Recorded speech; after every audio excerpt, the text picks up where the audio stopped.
students. In last class, we discussed main postulates of Bohr's atomic model. Based on the postulates, Bohr derived the equation for radius of an orbit in hydrogen atom or hydrogen-like ions, and also energy of electron in the orbit. Then he successfully explained the atomic emission spectrum of hydrogen. So, all these things we have to discuss right now. First of all, equation for radius of Bohr's nth orbit.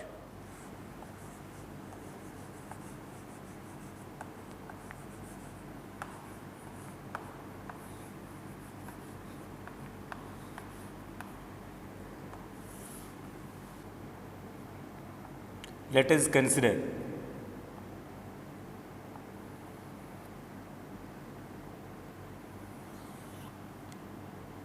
an electron of charge minus e, mass m, is moving with a velocity v around the nucleus of atom.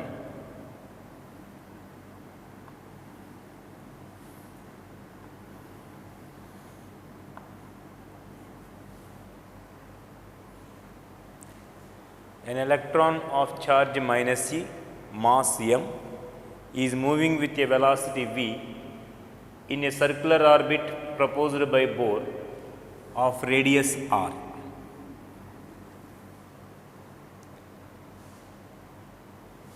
Let the atomic number of the atom is Z.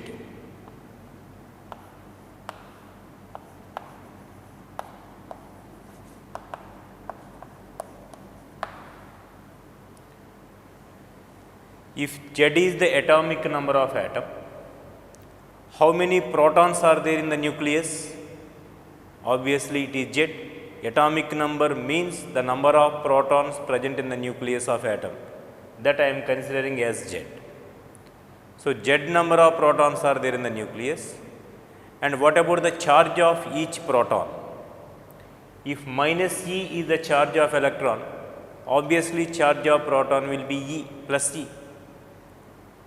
So, if each proton has a charge of E and Z number of protons are there in the nucleus, what is the total charge of the nucleus? That is Z into E. So, charge of the nucleus is equal to ZE.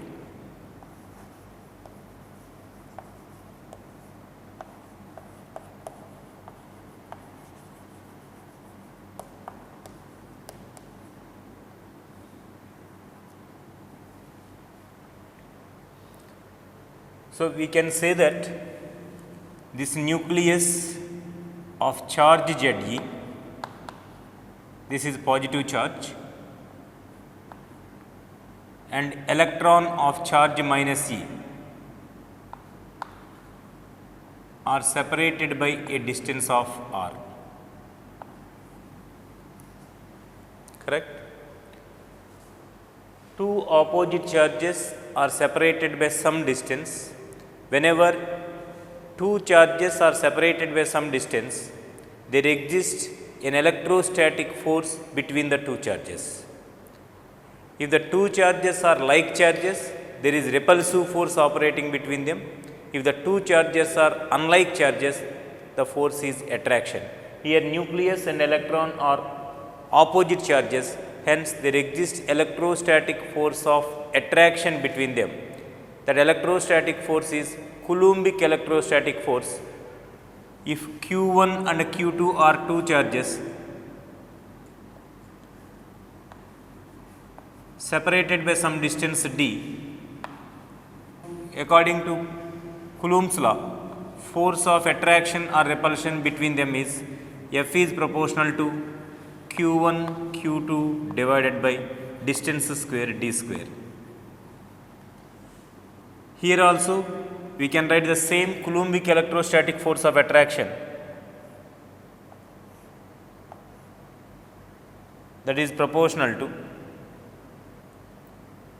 product of two charges Charge of the nucleus is Ze into charge of electron is minus E divided by distance square, that is r square. So, electrostatic force of attraction between the nucleus and the electron is given as F is proportional to ZE into minus E divided by r square. If you want to remove this proportionality term, you have to introduce the constant of proportionality, that I am writing as Fe, that is electrostatic force. Fe is equal to minus kZe square divided by r square.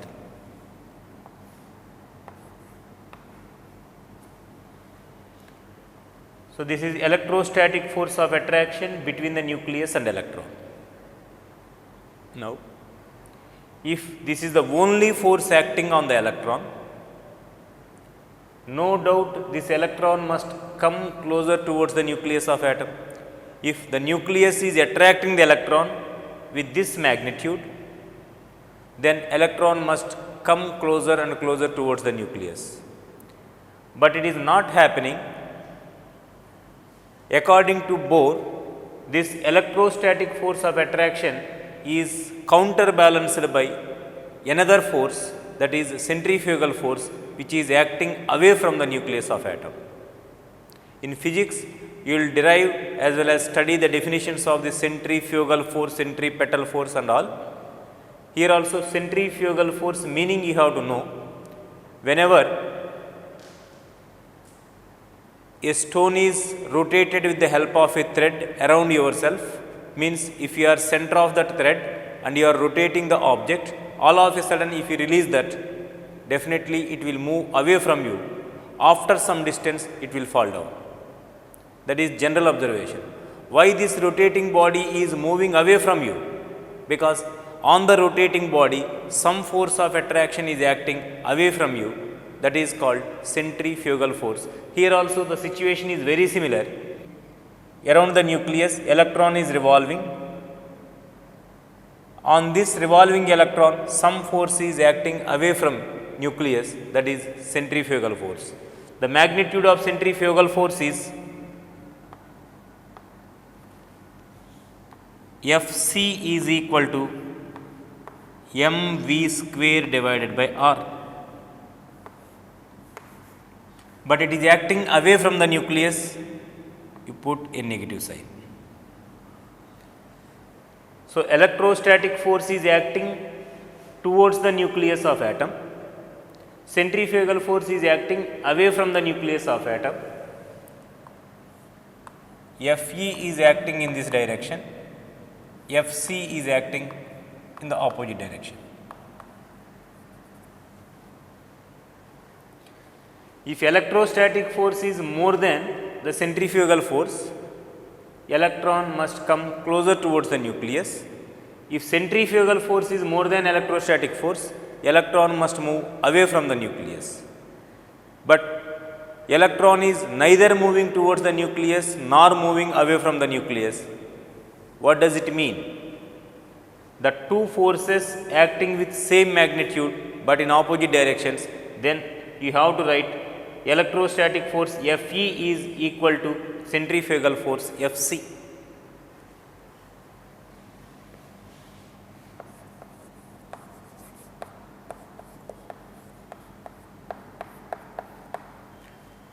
Is it clear to all of you or not? So, nucleus and electron are separated by some distance r. There exists an electrostatic force of attraction between them, that is product of two charges divided by distance square. Fe is proportional to Ze into minus E by r square minus kZe square by r square. This is the force of attraction acting on the electron and it is acting towards the nucleus of atom. And another force acting on the electron, that is centrifugal force, that is minus mv square by r. These two forces are acting with same magnitude but in opposite directions, hence Fe is numerically equal to Fc. So, equate these two.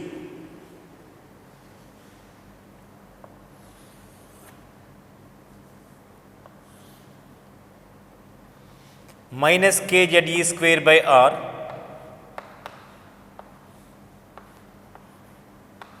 is equal to minus mv square by r. Minus kze square by r square equal to minus mv square by r.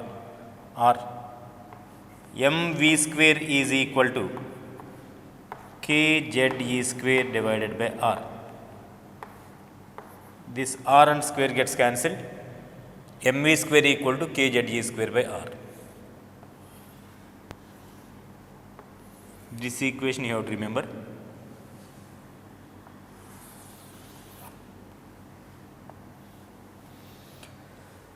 Then from postulates of Bohr theory, you know that angular momentum of the electron mvr is equal to nh by 2 pi.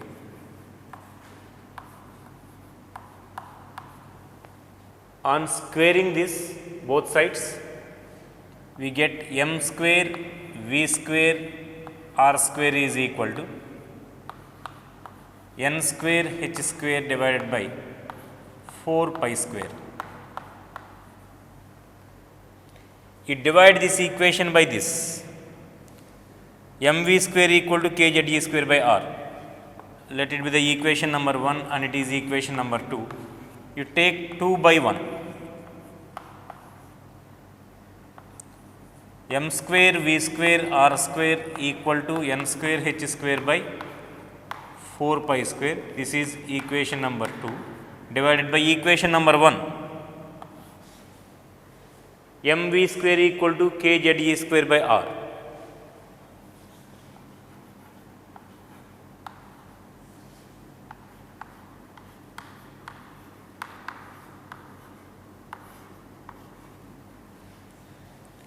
M and square gets cancelled, v square will be cancelled. Then this r square and r will be cancelled because this r will come into the numerator.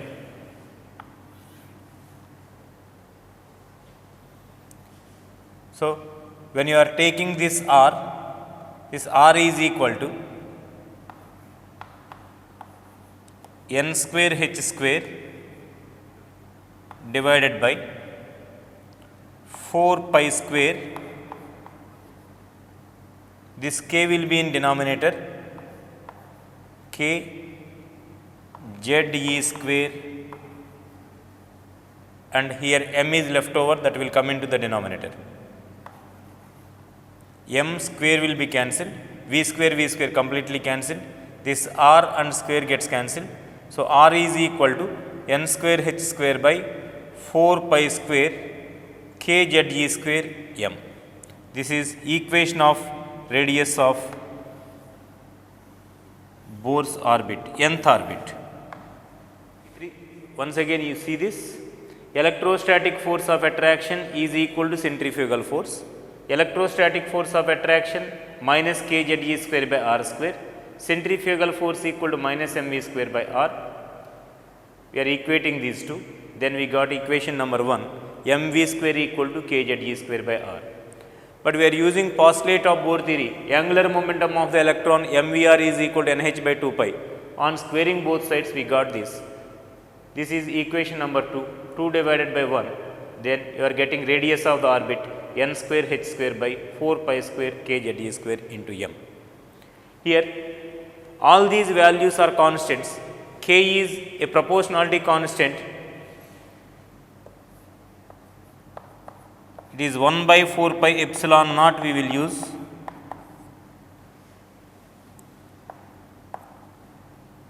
And the numerical value equal to 9 into 10 power 9 farad per meter. It is a constant value. H Planck's constant is a constant. You know its value is 6.625 into 10 power minus 34 joule second. E, the charge of electron, minus 1.602 into 10 power minus 19 coulomb. M, mass of electron, is 9.11 into 10 power minus 31 kg. All these values are known to you. Charge of electron, mass of electron, Planck's constant, and a k value 4 pi is also a constant. So, except n and z, all the remaining values are constants. If you substitute these constant values, we get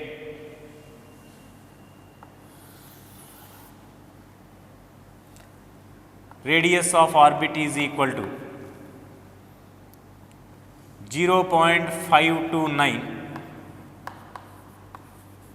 into n square by z into 10 power minus 10 meter. When all the values are substituted in SI units, you will get radius in meters, but 10 power minus 10 meters is equal to 1 angstrom unit. So, radius of orbit, radius of nth orbit Rn we can write equal to 0.529 into n square by z angstrom units.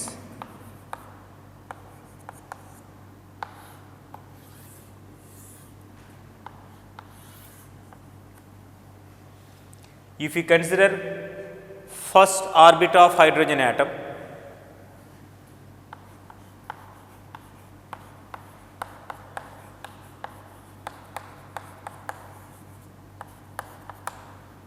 for first orbit n equal to 1 and for hydrogen atom z is equal to 1, then radius of first orbit of hydrogen atom is equal to 0.529 into 1 square by 1 angstrom units, and it will be generally represented as A naught.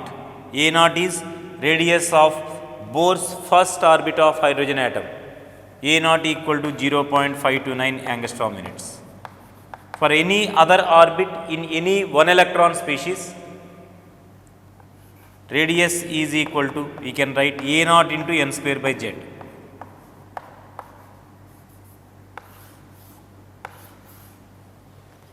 So, this is about the derivation of radius of Bohr's orbit.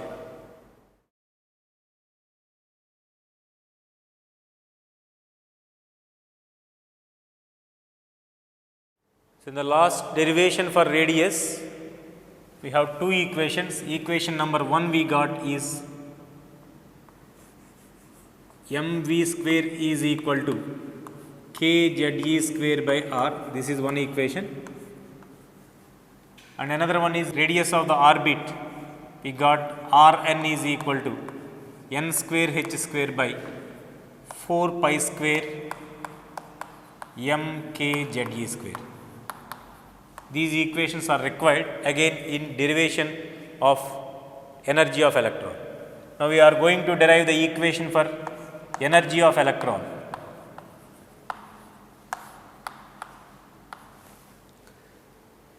If electron is revolving around the nucleus with a velocity v, definitely it possesses some kinetic energy Ke. That kinetic energy is equal to half mv square.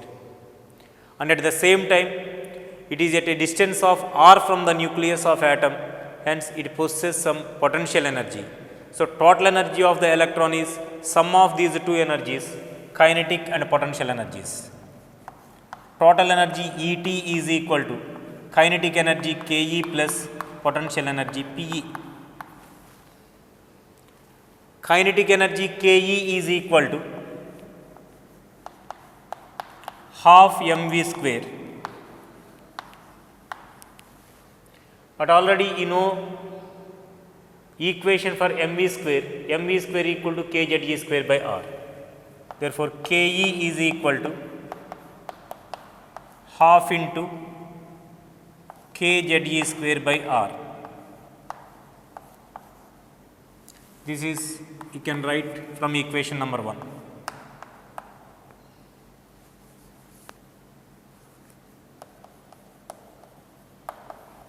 Then what about potential energy?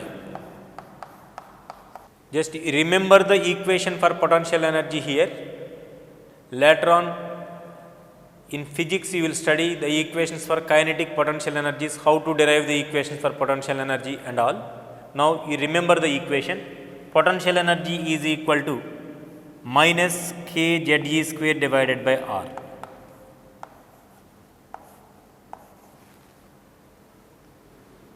Therefore, total energy of the electron is sum of these two. Et is equal to kze square by r. Kze square by 2 are kinetic energy plus potential energy, that is minus kze square divided by r.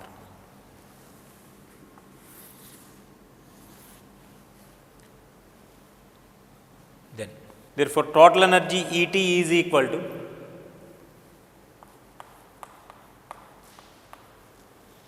take kZe square by R common,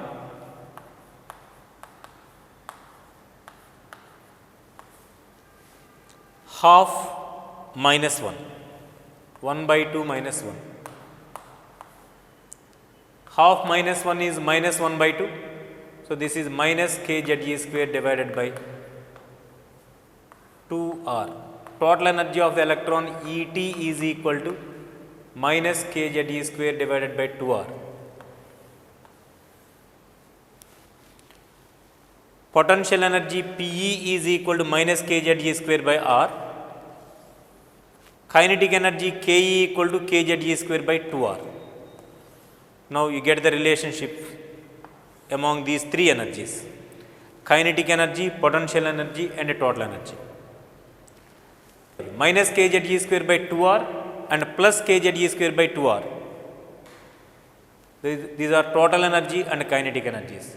Therefore, we can write kinetic energy Ke is to total energy Et is equal to 1 is to minus 1. Then what about total energy and potential energy?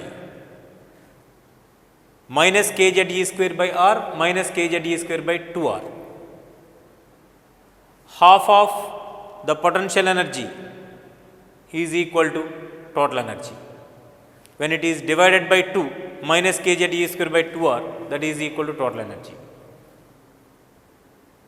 Therefore, total energy is equal to half of potential energy. Now, by substituting the value of R in this equation, Et is equal to minus kZe square divided by 2 into, in place of R, we can substitute n square h square divided by 4 pi square m kZe square.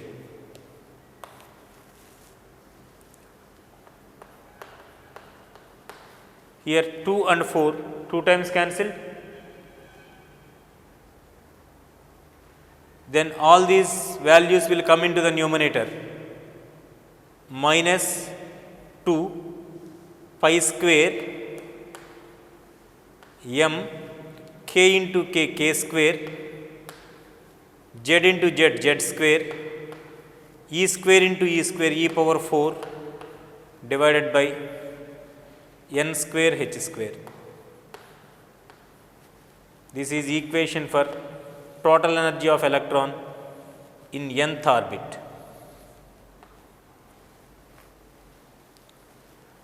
Now, from orbit to orbit, for first orbit n value 1, second orbit n value 2, third orbit n value 3 and so on. From atom to atom, hydrogen atom Z is equal to 1, He plus ion Z is equal to 2 and so on. Except this Z and N value, Z is changing from one atom to another atom, N is changing from one orbit to another orbit. Except these two values, all the remaining values are constants. M mass of electron is constant, E charge of electron is constant, K proportionality constant is constant, H Planck's constant is constant. By substituting all these constants in SI units, you will get energy of electron in nth orbit is equal to minus 21.76 into Z square by N square into 10 power minus 19 joules. This energy in electron volt is minus 13.6 into Z square by N square electron volt. Remember these two values in joules as well as electron volts.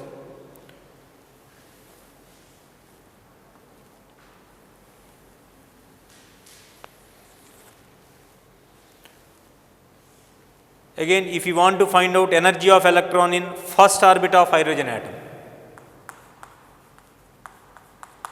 For hydrogen atom, Z is equal to 1.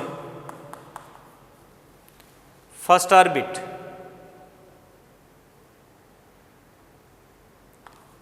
E1 is equal to minus 13.6 divided by 1 square. Similarly, E2 minus 13.6 divided by 2 square.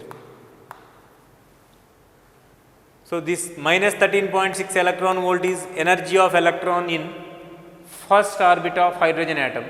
In general, if you want to find out energy of electron in nth orbit, En is equal to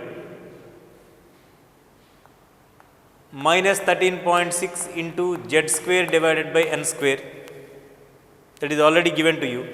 This minus 13.6 can be taken as E1.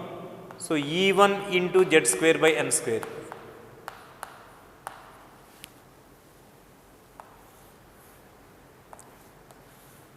That is minus 13.6 into Z square by N square electron volt.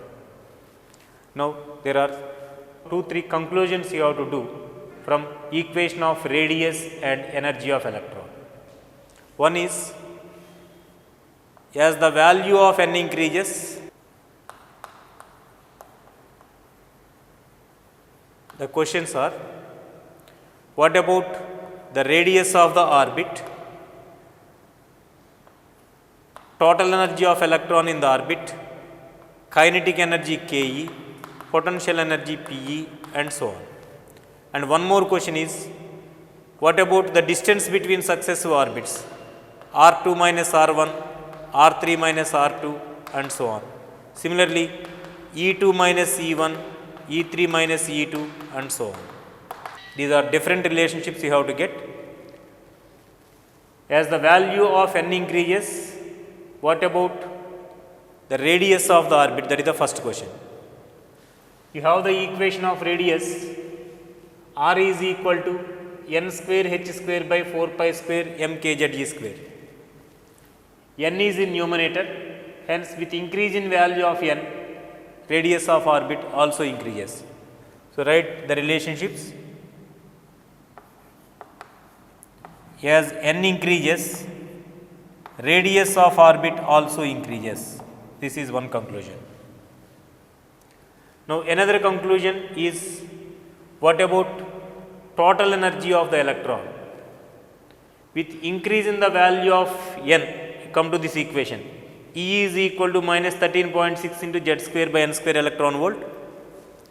As n increases, no doubt this value will decrease because n is there in denominator. But for this decreased value, there is negative sign. Hence, what about the total energy of electron?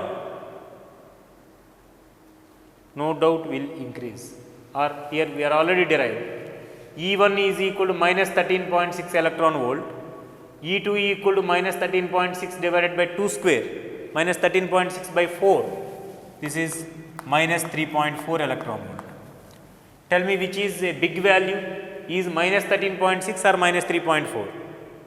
No doubt minus 3.4 is greater than minus 13.6, means energy of electron in second orbit is greater than that in first orbit. Similarly, energy of electron in third orbit is greater than that of second orbit. So, as the value of n increases, the total energy of the electron is also increasing.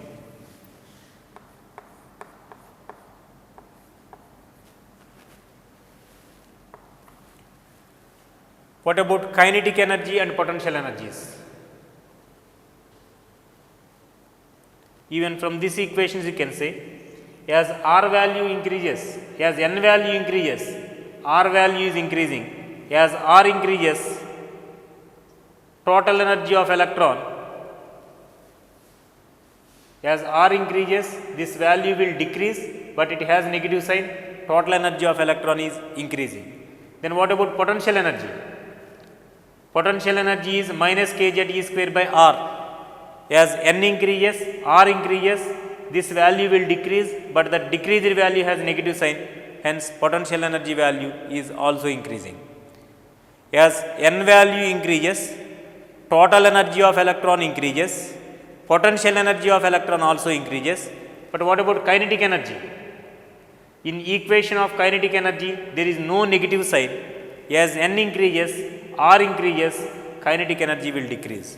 So, the conclusions are, with increase in value of n, total energy of electron increases, potential energy also increases, but kinetic energy decreases.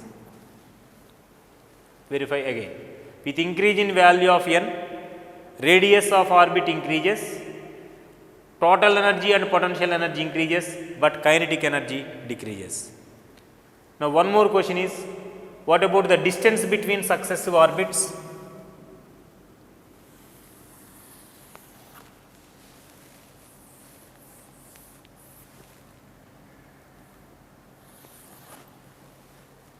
And energy difference between successive orbits. Distance between successive orbits, R2 minus R1. We have the relationship Rn is equal to A naught into n square by z, I told. A naught is radius of Bohr's first orbit, that is 0.529 angstrom units. R1 is equal to A naught into 1 square by 1 in hydrogen atom. R2 equal to A naught into 2 square in hydrogen atom. R3 equal to A naught into 3 square, and so on. So, R2 minus R1 equal to A naught into 4 minus A naught into 1. So, this is 4 A naught minus A naught, 3 A naught. Then what about R3 minus R2? R3 is equal to A naught into 3 square minus R2 is A naught into 2 square, 9 A naught minus 4 A naught, 5 A naught. So, distance between first and second orbits is 3 A naught, distance between second and third orbits is 5 A naught. Similarly, between fourth and third orbits, R4 minus R3, that is 16 A naught minus 9 A naught, then you will get 7 A naught, and so on. So, as R value, as n value increases, distance between successive orbits is also increasing. Means R2 minus R1 is less than, R3 minus R2 is less than, R4 minus R3 is less than, and so on. So, if you want to picturize the atom, if this is the nucleus of atom, this is first orbit, it is second orbit. This R2 minus R1 means this gap must be less than that between second and third orbits. So, you have to draw the orbits like this. So, this gap must be more than this gap. R2 minus R1 value must be less than R3 minus R2. If you want to draw the next orbit, that is fourth orbit, it must be with more gap, like that. Clear?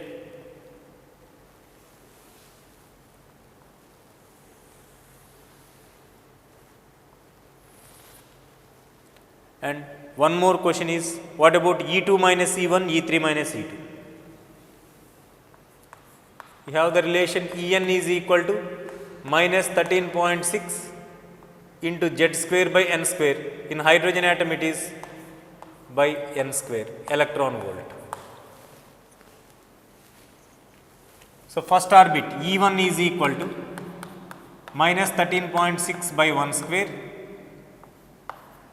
E2 equal to minus 13.6 divided by 2 square, E3 is equal to minus 13.6 divided by 3 square, electron volt. So, E2 minus E1 minus 13.6 divided by 2 square minus of minus plus 13.6 by 1 square. So, this is equal to 13.6 into 1 by 1 minus 1 by 4, that is 13.6 into 3 by 4. Similarly, E3 minus E2 is equal to minus 13.6 divided by 9, 3 square, that is E3, minus of minus plus 13.6 divided by 2 square, that is 4. So 13.6 into 1 by 4 minus 1 by 9, 5 by 36.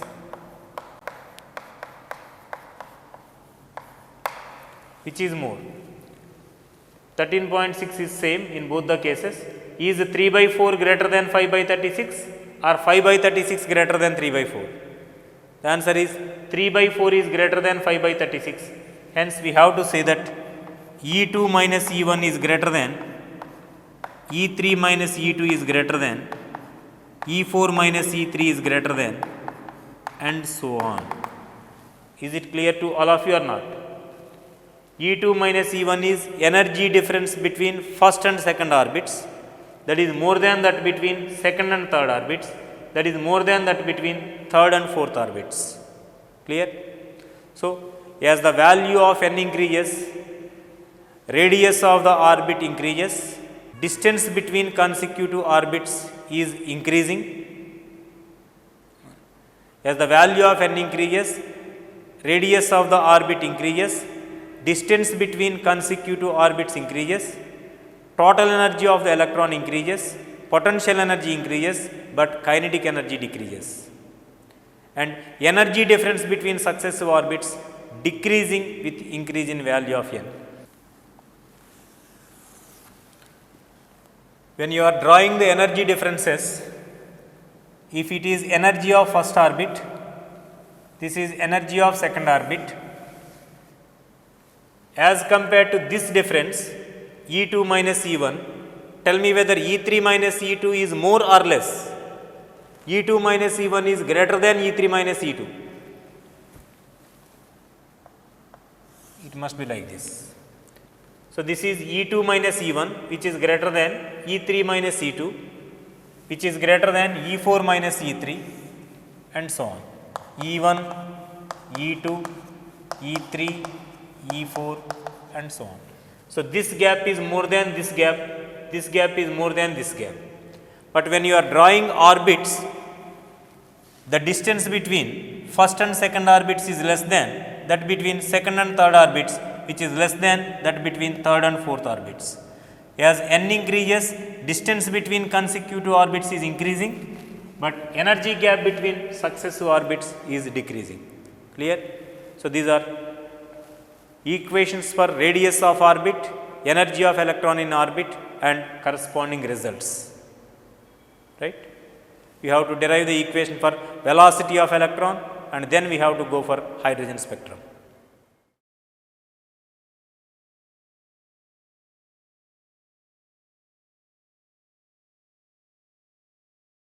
Then one more small derivation is there, that is velocity of electron.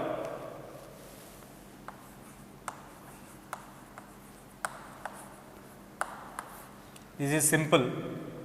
From postulates of Bohr theory, angular momentum of the electron mvr is equal to nh by 2 pi. From this, V is equal to nh by 2 pi mr.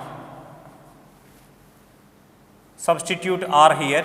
V is equal to nh by 2 pi m into r is equal to n square h square by 4 pi square m k z e square. Here m gets cancelled, 2 times cancelled, pi square will be cancelled. Vn is equal to n square h and square will be cancelled, 2 pi k z e square divided by nh. That is it. Again, except z and n remaining all are constants. So, velocity of electron in nth orbit Vn is equal to some 2.185 into z by n into 10 power 4 meter per second you will get.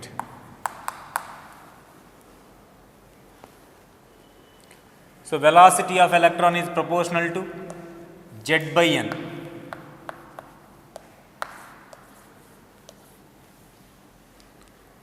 Again, as the value of n increases, velocity of electron decreases because n is there in denominator. As velocity decreases, we can say that kinetic energy decreases, that we are already discussed. With increase in value of n, kinetic energy of electron decreases, right. So, these are the different equations derived. Radius of orbit Rn is equal to n square h square by 4 pi square m k z e square is one equation. Energy of electron Et is equal to minus 2 pi square m z square e power 4 divided by n square h square, and velocity of electron is this one. So, remember these three equations. Derivations actually not required, but how you are getting these equations, in order to show that only I took the derivations. But you have to remember these equations: radius of orbit, energy of electron, and velocity of electron. Right?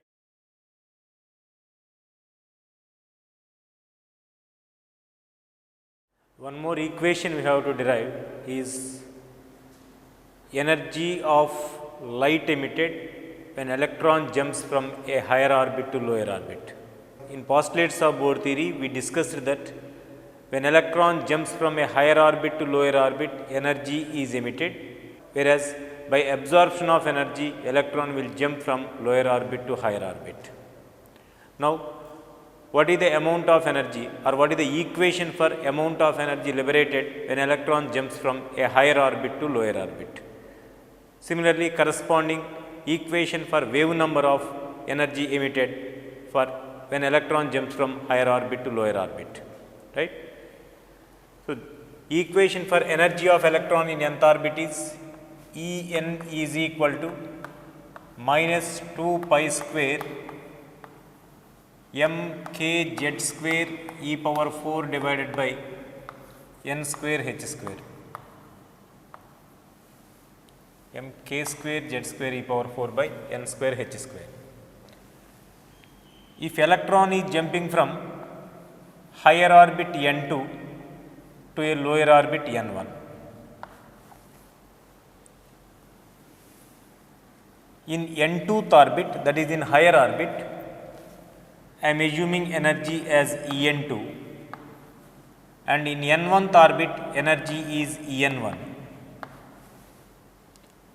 Then, according to Bohr, the energy liberated when electron jumps from higher orbit to lower orbit is En2 minus En1 is equal to h nu. This we discussed in postulates of Bohr theory. Now, we have to write the equation for both these energies. From this, En2 equal to minus 2 pi square m k square z square e power 4 by n2 square h square you have to take, and En1 in place of n you have to take n1, that is it.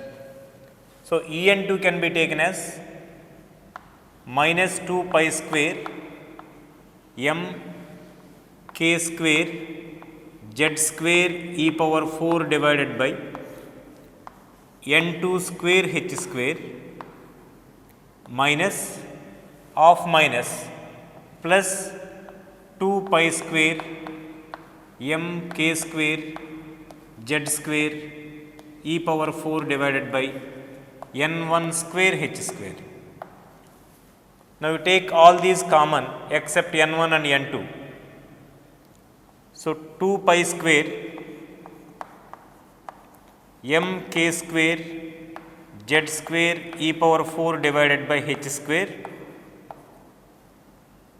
into, this is minus 1 by n2 square, it is plus 1 by n1 square. So, this can be written as 1 by n1 square minus 1 by n2 square.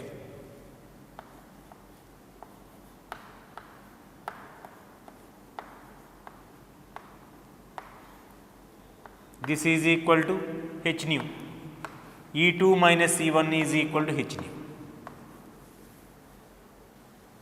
From this, the same can also be written as hc nu bar because nu is equal to C nu bar. If you want to derive the equation for nu bar, that nu bar can be taken as this h into C will come into the denominator 2 pi square m k square z square e power 4 divided by C h cube into 1 by n1 square minus 1 by n2 square.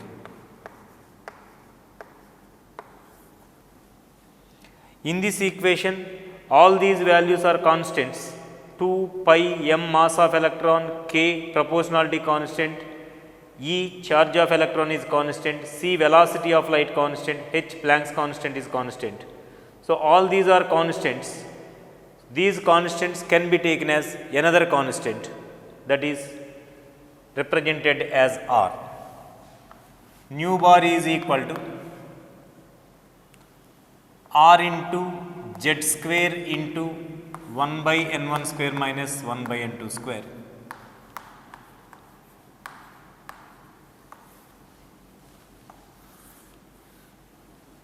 This is the equation for wave number of light emitted when electron falls from a higher orbit to lower orbit. Here R is equal to a constant 2 pi square m k square e power 4 divided by C h cube, and this constant is called Rydberg's constant.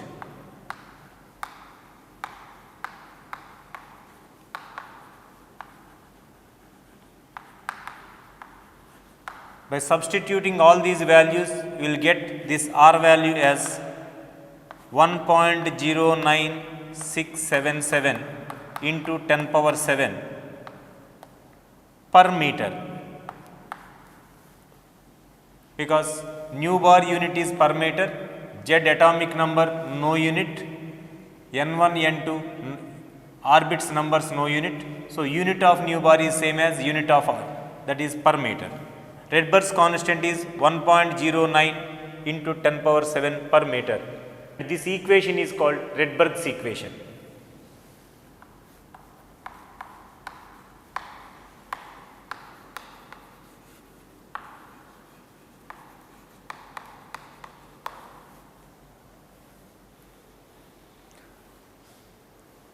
Then this Rydberg's constant value can be expressed even in terms of energies also. Compare the equation for energy with Rydberg's constant, minus 2 pi square m k square e power 4 by n square h square, this is divided by C h cube. Take the ratio of these two.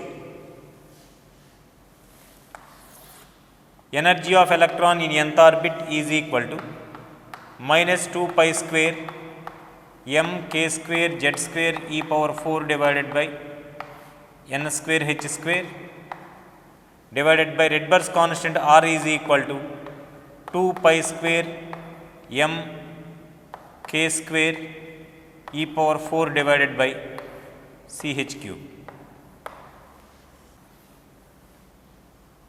So, ratio of these two is this 2 pi square m k square e power 4, all these will be cancelled. So, En divided by Rydberg's constant R is equal to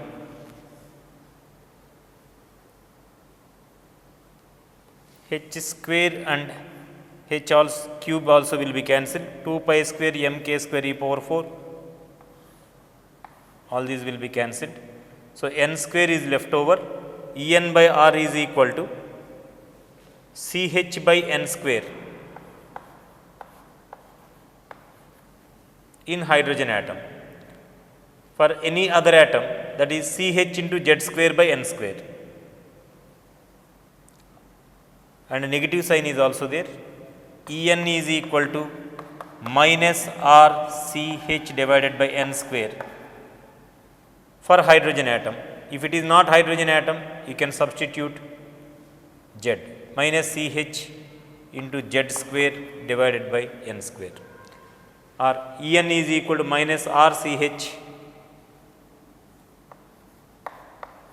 z square by n square. That is the relationship between Rydberg's constant and energy of electron in nth orbit, right. So, this is one more derivation, Rydberg's equation. When electron jumps from higher orbit to lower orbit, the wave number of light emitted is equal to Rydberg's constant into 1 by n1 square minus 1 by n2 square. So, we are derived the equations for radius of orbit, energy of electron in nth orbit, velocity of electron in the nth orbit, and wave number of light emitted when electron falls from a higher orbit to lower orbit. So, all these equations you have to remember. Based on this, you have to solve numericals, and then we have to explain hydrogen spectrum. Bohr's explanation of hydrogen spectrum we have to discuss. That I will take in the next class.